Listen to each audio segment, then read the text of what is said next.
afternoon.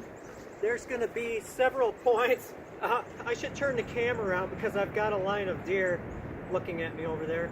But point one in this multifaceted talk, actually, you know what?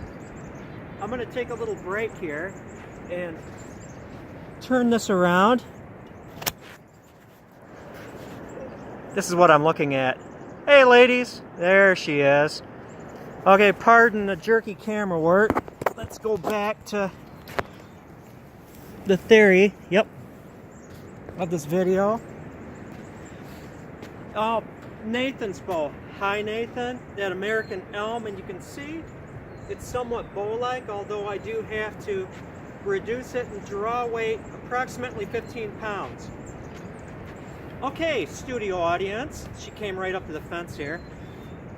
I talked about gunpowder painting, where you just sprinkle the gunpowder in patterns and stuff like that. And I was thinking about how to use that in bows. And I mentioned possibly taking a paddle bow or another bow, gunpowdering the back, the wood, and then flashing it, and then putting it over, say, or under clarified rawhide or sinew so you can see the pattern. I've been sitting here looking at this living creation, this American elm recurve, very native style bow that's going to be going to Nathan soon. I wouldn't say someday, soon Nathan. Trust me buddy, you're going to get your bow. But rawhide, deer rawhide, I have to say that quietly because they're right there along the fence line watching me, I believe would be a perfect medium for the gunpowder without damaging it, because this isn't like fibers running it through here like wood. It is and it isn't. You could, I believe, take the gunpowder, put a beautiful pattern on this rawhide, light it on fire, whoosh, following it along. In a way, that would be, I think, pretty darn cool from a lot of viewpoints, and have a beautiful gunpowdered pattern on rawhide, and then follow it up with the Helmsman spar urethane or whatever finish you want to use.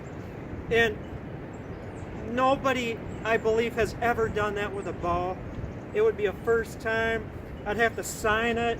Nathan would get this beautiful work of art, the first one ever in the history of mankind. Maybe after the asteroid hits us in a few million years, the cricket people to take over, we'll do that.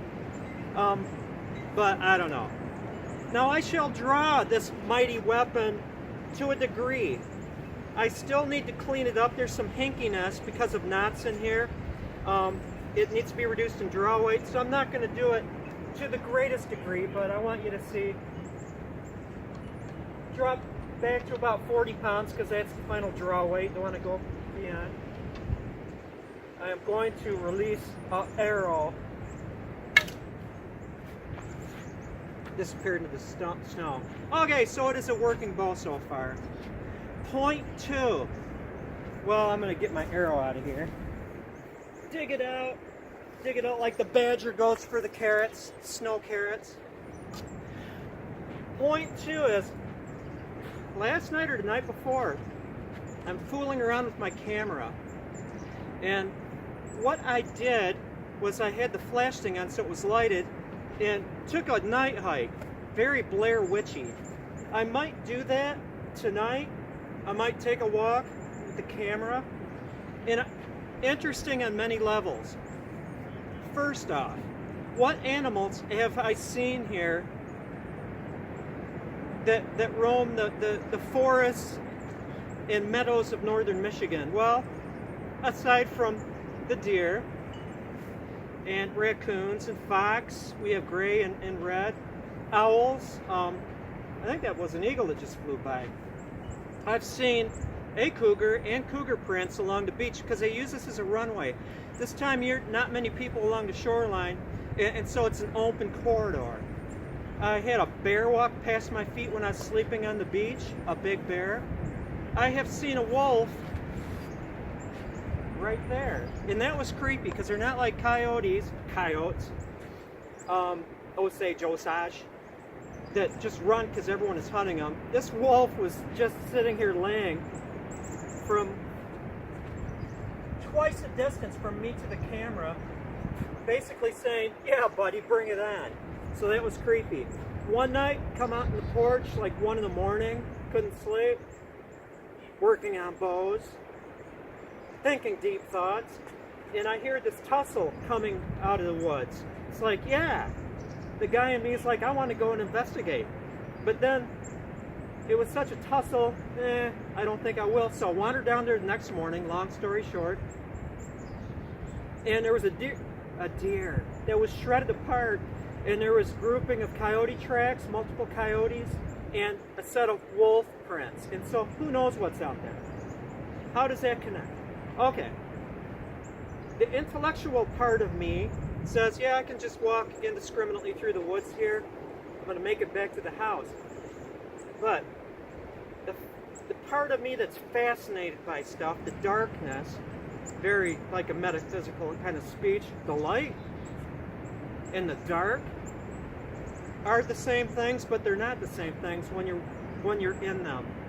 I like the feeling of being enveloped by darkness, not knowing what is beyond my line of sight. Like feeling that if I walk from here to there and I'm back in the darkness by myself, I like the feeling that there's not necessarily a 100% chance that I will make it back. There's a very good chance, but it's not 100%, you know, in my mysterious mind. If I walk there now and back to the beach, 100% chance I'll make it back, you know, barring that asteroid. But I think it's important to, like, go into an area of the unknown, to go into an area where there's a little bit of fear, because I think that is a really great place for people to be in some ways. We shouldn't live our lives in 100% certainty or knowledge of safety. I don't think that it makes us the best that we can possibly be. We need to enter the darkness. We need to feel comfortable with fear. We need to feel comfortable with the unknown. It's all part of it. So perhaps maybe tonight I'll go down there and do a little filming with this kind of Blair Witchiness, and I use that because that's what the film looks like, you know, in the darkness. And so enough of that. Point two. Point three, I don't know. Do I have a point three? Oh, yeah. I am. For those of you who are curious regarding my musical ability, let's take the violin,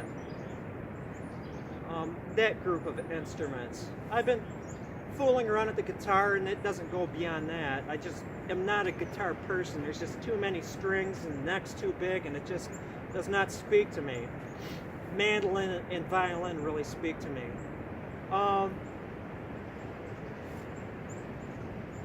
If I was to, or when I like break out into the YouTube world, it's not going to be with just a hornpipe or a reel or something like El Cubanchero that is impressing you with single note speeds. I like the texture of it. And so I've been working really hard, double stops, using my pinky, working up the neck, stuff that I would shy away from when I first started because it was hard. It was the darkness of the music world. To me, working up the neck, using my fourth finger, playing songs that are entirely double stops, that was walking into the darkness.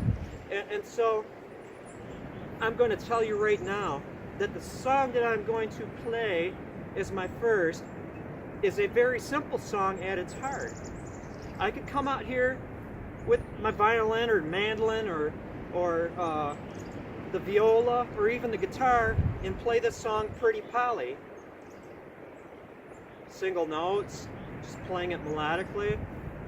But I'm going to do a version that's very dark, all double stops, relying heavily on my pinky, playing up the neck, getting into the texture of the song, the darkness of the song.